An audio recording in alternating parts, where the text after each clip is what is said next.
नमस्कार साथियों, जय हिंद। आप सभी लोगों को आप सभी का स्वागत है सक्सेस प्रेप के इस ऑफिशियल यूट्यूब प्लेटफॉर्म पर। मेरा नाम है मानस मिश्रा। आज हम लोग शुरू कर रहे हैं डीआई की स्पेशल क्लास। जैसा कि आप लोग जानते हैं, अगर आप लोग तैयारी कर रहे हैं बैंकिंग एग्जामिनेशन की, एसएससी की या रेलवे की, तो भाई डेटा इंटरप्रिटेशन बहुत ही ज्यादा इंपॉर्टेंट हो चुका है। किसी भी एग्जामिनेशन में अगर आप देखो, चाहे बैंकिंग को देख लो, बैंकिंग के पीओ, चाहे क्लर्क हो, चाहे इंश्योरेंस का एओ हो, डबल एओ, है ना, प्री एग्जाम्स में, मेन एग्जाम्स में, मेंस एग्जाम्स में, मतलब कि लेवल थोड़ा सा ऊपर नीचे होता है, ठीक है। लेकिन हाँ, डीआई बहुत इंपॉर्टेंट हो चुका है। बेसिकली ये चेक करता है कि आप डेटा को पढ़ करके इंटरप्रेट कर पा रहे हो कि नहीं। और इसी सीरीज को मैं शुरू कर रहा हूं। आप लोगों से सिर्फ इतनी उम्मीद करता हूं कि आप लोग वीडियो को लाइक करोगे, चैनल को शेयर करोगे, और कोई भी नोटिफिकेशन आएगी तो आप तुरंत जाकर के वीडियो को देखो। आज हम लोग शुरू करेंगे पाई चार्ट। और पाई चार्ट में ये पहला क्वेश्चन आपके सामने।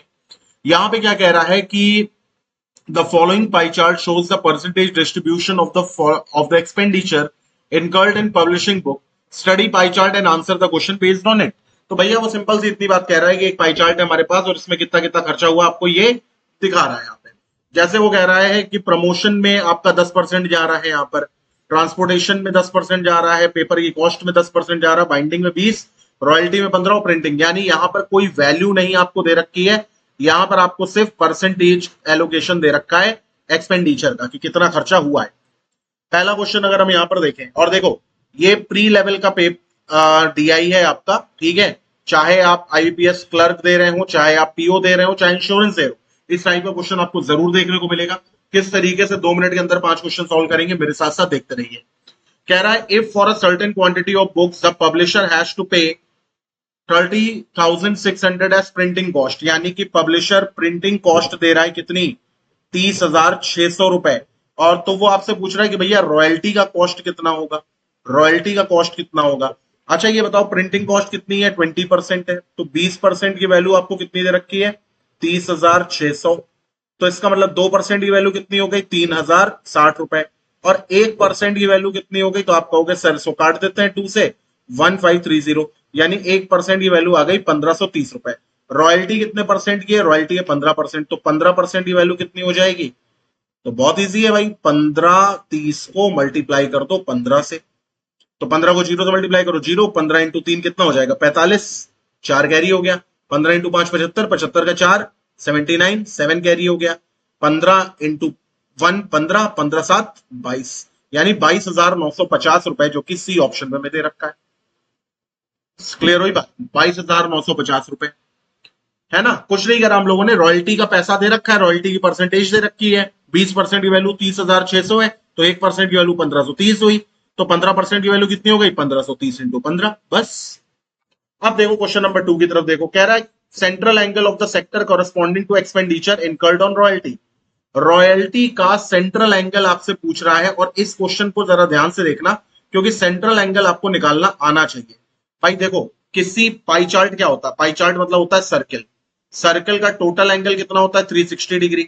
तो अब यहां पे क्या कह रहा है, रॉयल्टी कितना है, 15% है, तो 15% ऑफ 360 डिग्री निकाल दो, है ना। अब देखो ये काम नहीं करना है हमें, हमें करना है डायरेक्ट काम।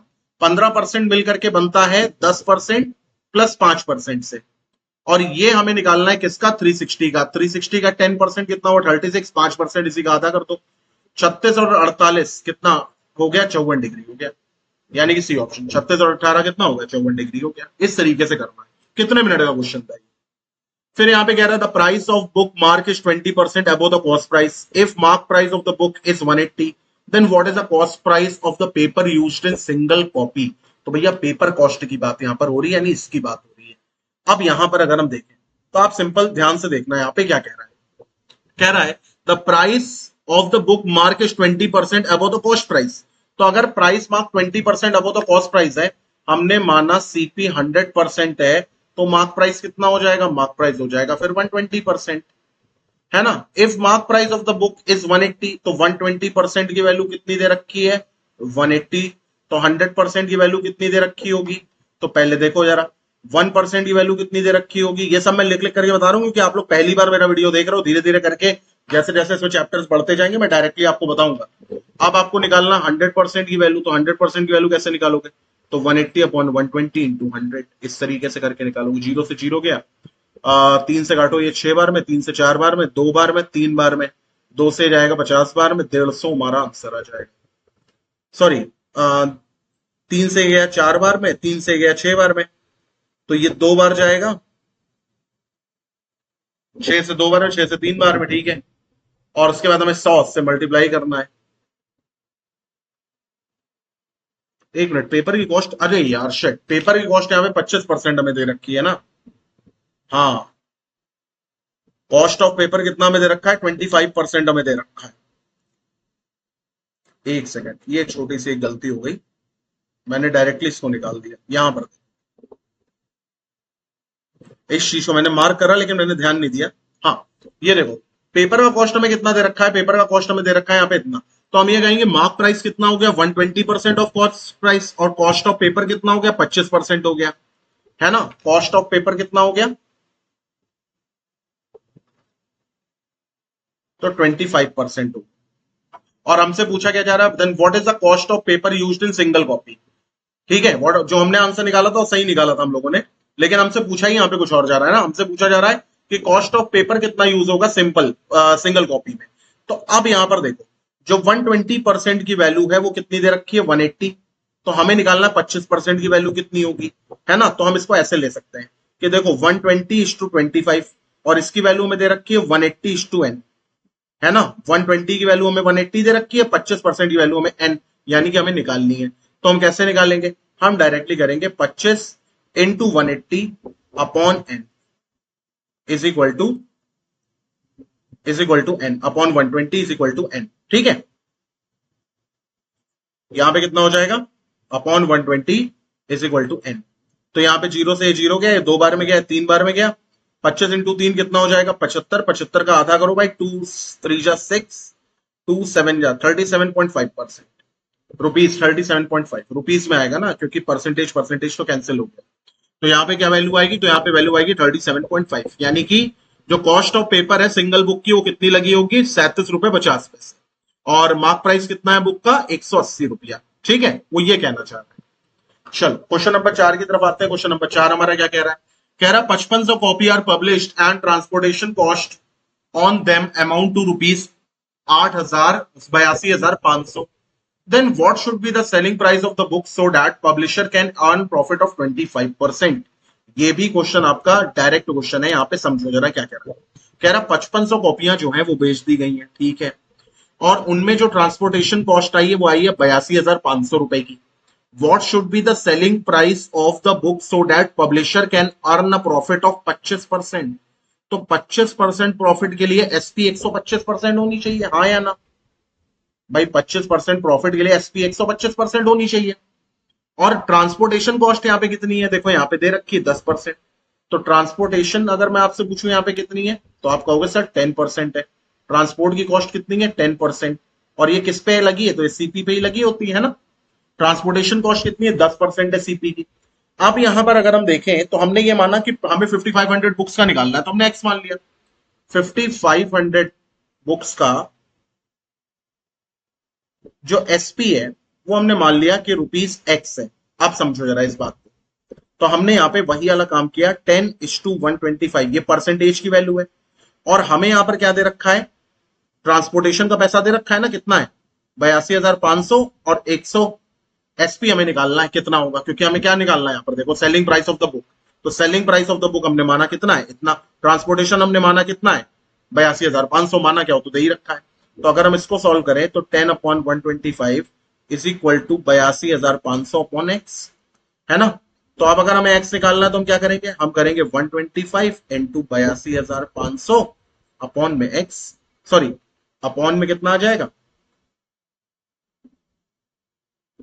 अपॉन में आ जाएगा यहाँ पे 10 और यहाँ पे आ जाएगा एक्स। जीरो से ये जीरो कट जाएगा, बाकी तो और कुछ कटने वाला है नहीं यहाँ पर, है ना। तो एक्स हमारे पास कितना आ जाएगा, एक्स हमारी वो वैल्यू आ जाएगी जो 5500 किताब बेचने में लगा है, पैसा मिला है हमें। तो हमें ये बताना है कि what is the selling price of the book, तो हमें सिंगल बुक का बताना है। तो हम इसी वैल्यू को 125 इंटू 82,50 अपॉन क्या कर देंगे, 5500 कर देंगे, ठीक है। तो एक जीरो से एक जीरो ये और चला जाएगा, देखो 11 से जा रहा है, 11 से 50 बार में जाएगा, 11 से 7 बार में जाएगा, और 50, ठीक है चला गया। फिर 25 से 2 बार में जाएगा, 25 से 3 बार में जाएगा, और अब ये जाने से रहा, अब ये वैल्यू जाएगी नहीं, तो इसका मतलब ये अपॉन में यानी पॉइंट आएगा। तो 125 इंटू 3 करो, कितना आ जाएगा भाई? 375 अपॉन 2 कर लो, तो यहाँ पे कितना आ जाएगा? 2 2 8 जा 16 और 2 7 जा 187.5। ये हमारा आंसर है। ठीक है, क्लियर हुई बात? मतलब देखो, क्वेश्चन डायरेक्ट है पर इजी नहीं है। अगर आप ये सोच रहे हैं कि इजी है तो इजी नहीं है, हाँ थोड़ा बहुत आपको दिमाग यहाँ पे लगाना पड़ेगा। अब आते हैं अपने लास्ट क्वेश्चन पर। Royalty on the book is less than printing cost by कितना? तो अब यहाँ पे आपसे कंपैरिजन पूछ रहा है, और कंपैरिजन भैया क्या आता है हमेशा? कंपैरिजन मतलब परसेंटेज। प्रिंटिंग कॉस्ट कितनी है? 20% है ना? प्रिंटिंग कॉस्ट कितनी है? तो 20% है। अब यहां पर क्या पूछ रहा है? Royalty on the book. Royalty on the book कितनी है? तो 15% है। तो अब यहां पे सिंपल सी एक बात है, आप क्या करेंगे? प्रिंटिंग अगर 20% है और सारी कॉस्ट प्राइस पर ही निकलेगी, तो कॉस्ट प्राइस कॉमन ले लो, और कंपेयर किससे करना है हमें? Then the printing cost. तो डायरेक्टली इसको निकाल दो, 20 minus 15 upon 15 into 100। 20 minus 15 upon 15, ये देन के बाद प्रिंटिंग है ना, प्रिंटिंग, तो अपॉन में यही आएगा इंटू 100%। तो 5 अपॉन 15 इंटू 100%, तो ये 1/3 आ जाएगा, और ये 1/3 आ जाएगा, तो करेक्ट आंसर इसका कितना आ जाएगा भाई?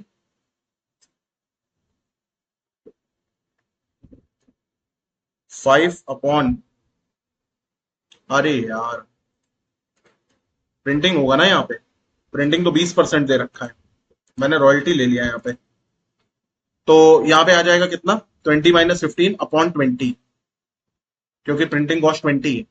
तो यहाँ पे आ जाएगा 5/20 इंटू 100%, तो 1/4, 4 से ये कितना जाएगा? 25%। 25% हमें यहाँ पे दे रखा है, सी ऑप्शन में हमें यहाँ पर दे रखा है। ठीक है, देखो भाई, मैं भी आप लोगों के सामने यहाँ पे रैंडम क्वेश्चंस लगाता हूँ, मैं कोई लगा लोगू करके नहीं पहले से आता हूँ। ठीक है, मैं सिर्फ आपको ये बताता हूँ कि एग्जाम में आपके सामने क्वेश्चन आएगा तो आपको भी थोड़ा चौकस होकर के यहाँ पे लगाना पड़ेगा। तो इसी के साथ आज की क्लास हम लोग एंड अप करते हैं। If you like the session तो आप लाइक करना, शेयर करना, सब्सक्राइब करना।